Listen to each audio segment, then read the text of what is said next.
Good morning, bossing. Mga old coins, bumibili kayo? Old coins?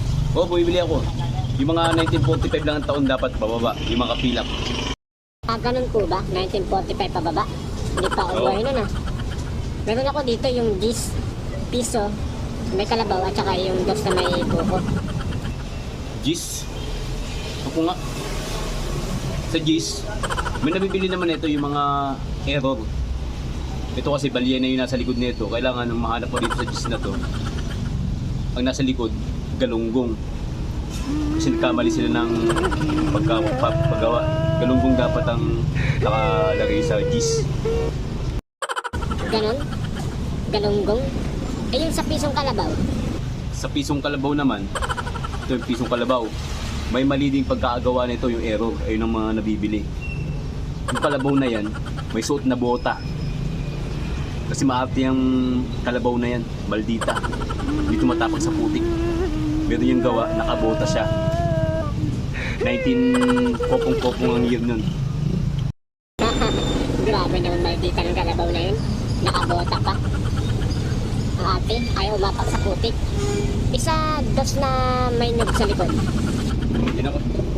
Yung sa dos naman, yung buko na sa likod, may nabibili rin naman yung error nito. Kasi yung buko na yan, dapat nakadapa siya. Kasi nadaanan siya ng bagyo nung ginawa yun. Na error yun. Eh, gawa naman sa 19 tililing. Doon siya ginawa. Grabe naman mga error yan. Yun yung nakadapa na, hindi na nakatayo. Tapos yung kalabaw, nakabota. Tapos yung sa Gis, galunggong. Imbis na balyena. Yung sa 10 piso po. Oo. Sa may 10 naman, ano yun, papel na kasi yun, nagawa na yun. Pero may error din nagawa dun.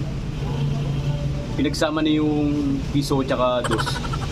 Naging 10 na. Ang nasa harap nun, ay nasa likod, yung nyog. Pero nakapanggatong na siya, nakatali na. Ginawa ng panggatong yung nyog. Tapos naman yung kalabaw, ulam na, ginawa ng kaldereta. Ayun ang error dun. Tapos sa harap, ang mukha, si Mang Kepwing.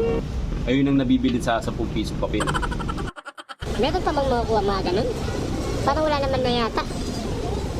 Wala na talaga makikita nun. Kasi yung may nagawang ganun, mga 10 piraso lang.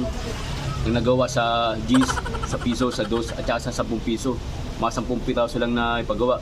Itinigil na yun. Tapos itinabi na yung makina. Ganun? Tinigil na pala? Eh nasa na yung makina ngayon?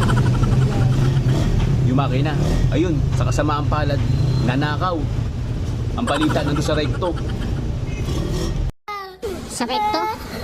Yung lugar na mga namimeki ng mga papeles? Niloko yun na yata ako boss eh. Diyan na nga kayo, posible naman yun.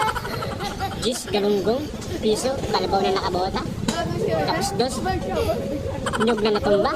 Tapos 10 piso, yung nyug, panggatong na. Tapos yung kalabaw, kaldereta na. Tapos yung harap, si Mang Kepwing. Grabe naman yung mga... Tapos yung year niyan, 19 kopong-kopong, tsaka 19 tililing.